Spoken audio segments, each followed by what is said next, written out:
Self-concept development and personality evolution. It is evident that the perception of self and reflections on it significantly contribute to the personality's overall development.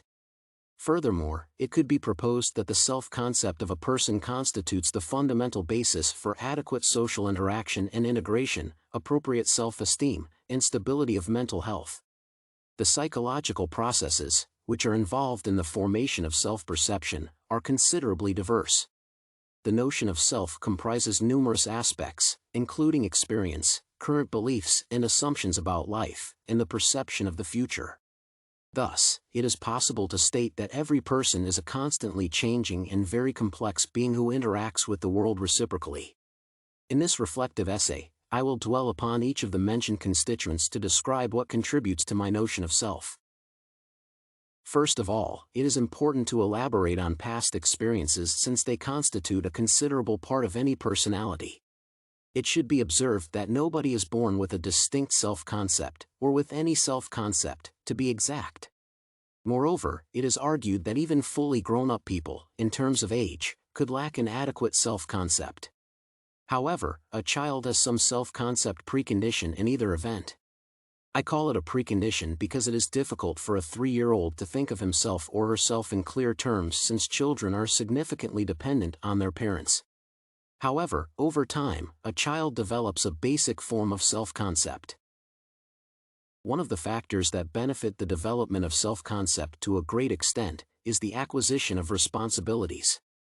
I remember myself since the age of 3, and I can state that I rarely think about who I am. I interacted primarily with my parents, and since they are kind and loving people, I was very happy at the time. I consider this period to be a critical aspect of my self-concept development because I learned, even though at the time it was only an intuitive knowledge, that I am a person who is worthy of being loved.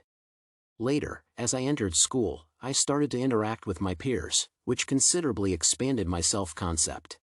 In my opinion, boys tend to socialize by building hierarchical relationships inside a relatively large collective, and since I am a male, I was also included in these relations. As I entered my teenage years, my notion of self became more diverse and sometimes conflicted. It is evident that I am still a very young man, and my personality development continues. Some people assume that self-concept evolves throughout the whole life of a person. Still, the period between childhood and late 20s is immensely important in establishing fundamental aspects of self-perception. Further, it is essential to discuss the factors that contribute to my self-concept currently. First of all, I greatly appreciate how my parents have brought me up. I can definitively state that they gave me several basic lessons about love for myself as well as for others and adequate self-esteem. It should be noted that maintaining appropriate self-esteem is considerably difficult in modern society since there is a tendency for constant social competition. People tend to compare themselves to their role models, or merely individuals, who are considered to be successful and prominent in society. It is especially hard to avoid social comparison in the teenage years because adolescents are eager to be accepted by their peers by any means, and sometimes it could be harmful or even dangerous for the individual's personality. I cannot deny that I had some issues with self-esteem during my school years, however, I was able to overcome them. Nevertheless, it should be noted that this problem is not likely to have completely vanished. There always be some enticement to compare yourself to another person, and you would feel worthless as a result, but I assume that I've learned how to eliminate such conditions. Subsequently, the notion of self-worth was mentioned. It is possible to elaborate on it because it constitutes a significant part of the self-concept. It is argued that this notion primarily describes your interaction with society and the quality of such communication because our self-appraisals could be ultimately positive and satisfying. However, when you have to integrate into society, which is an essential part of any man or woman who lives among other people, it is evident that levels of your utility, profitability, and worth play an immensely important role in both self-evaluation and evaluation from society.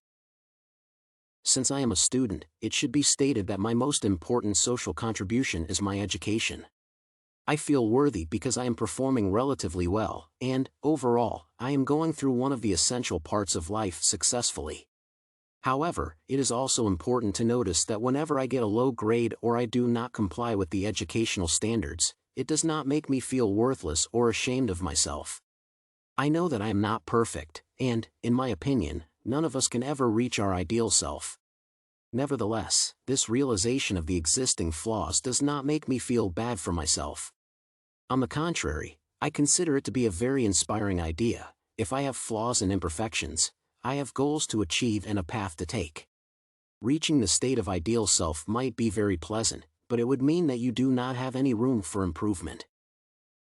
Also, this realization of my actual worth helps me to respect myself as well as other people. Being respectful and having adequate self-esteem contributes to my relatively high level of self-awareness. I understand how my emotions and psychological processes work. Thus, I am aware of my actual personal characteristics and qualities as well as the perception of my personality by other people. In conclusion, it is essential to summarize the ideas I presented in this essay, which constitute my idea of self. Firstly, I am deeply thankful for my parents since they've made an immense contribution to the evolution of my personality, and they continue to help me if the help is needed. Being both praised and admonished by my parents, I was able to develop appropriate self-esteem, which is a psychological basis for a healthy functioning person, in my opinion. Also, I can assume my self-worth to be relatively high, along with my self-awareness level. Nevertheless, as I already said, there has to be room for improvement, and thus I always struggle to be a better version of myself.